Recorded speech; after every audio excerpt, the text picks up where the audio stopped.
Lorsque tout le goubol est jeté dans l'eau, il faut tirer les deux extrémités pour le ramener sur la rive.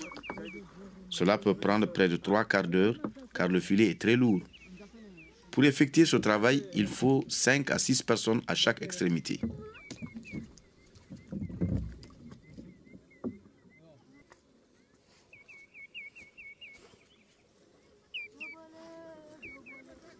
Un goubol de 150 mètres se constitue sur plusieurs années. Chaque saison, on achète quelques mètres de filet. Un goubol complet représente un capital d'1 500 000 francs CFA, c'est-à-dire 15 000 francs français. Aussi, posséder un filet de cette longueur est le résultat de nombreuses années d'investissement dans une famille.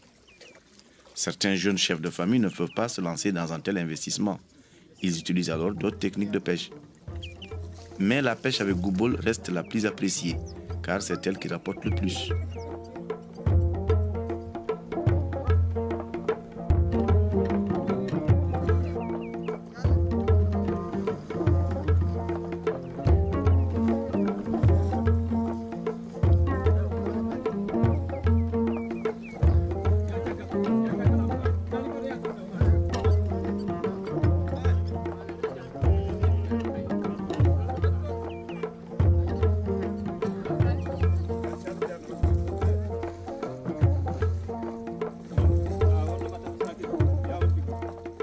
Chaque jour de pêche, en 3 jetées de filet, on peut remplir une pirogue qui contient près d'1 tonne de poissons.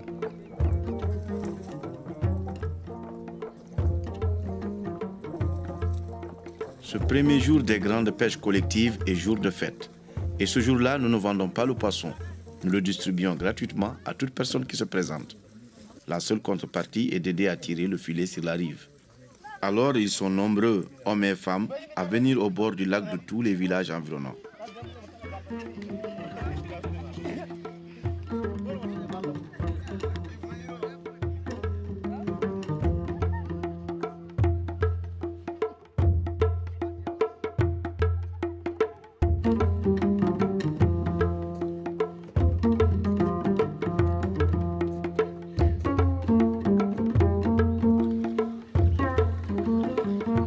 De retour de la pêche, mes enfants m'aident souvent pour faire sécher le poisson. Je souhaite que certains deviennent pêcheurs pour continuer notre tradition. Mais il serait bon que d'autres partent exercer ailleurs un autre métier pour amener de l'argent à la maison.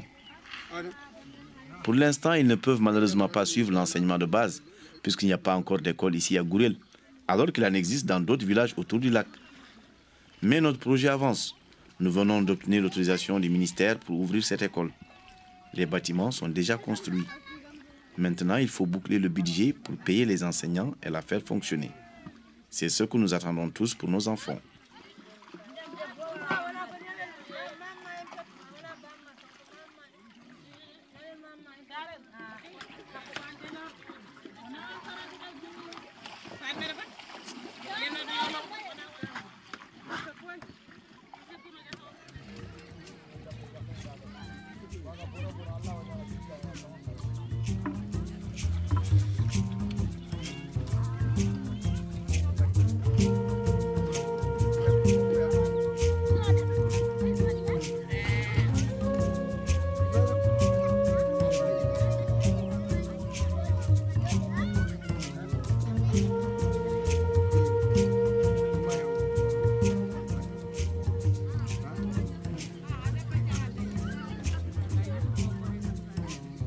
Mais bientôt, à la fin de juin, après 4 mois passés ici à Lobouridjoundou, la saison des pluies reviendra. Dès les premiers orages, nous quitterons nos maisons en paille, les tourdous, pour retourner vivre à Gourel.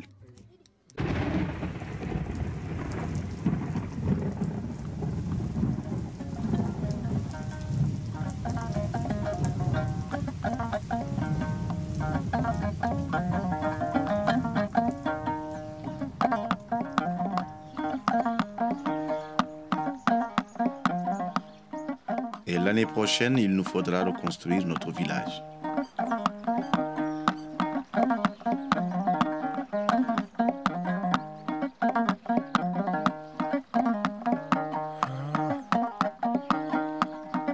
Karim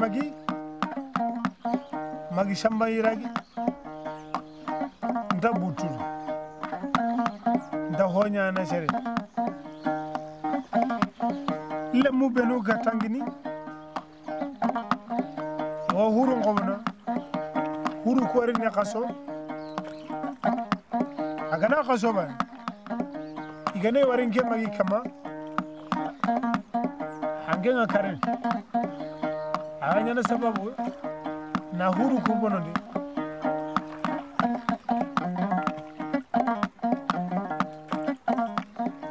le mo na ile regen na dabari ina ile warin ke magi nokon ni na hangitan.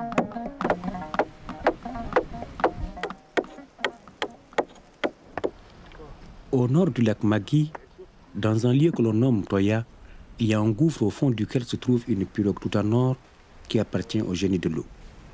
Les habitants de la région sont nombreux à avoir vu cette pirogue sortir des profondeurs, voguer sur l'eau, puis retourner dans le gouffre. La plupart de ceux qui sont descendus dans la grotte pour voir où va la pirogue ne sont jamais remontés. Les quelques-uns qui en sont revenus étaient devenus fous.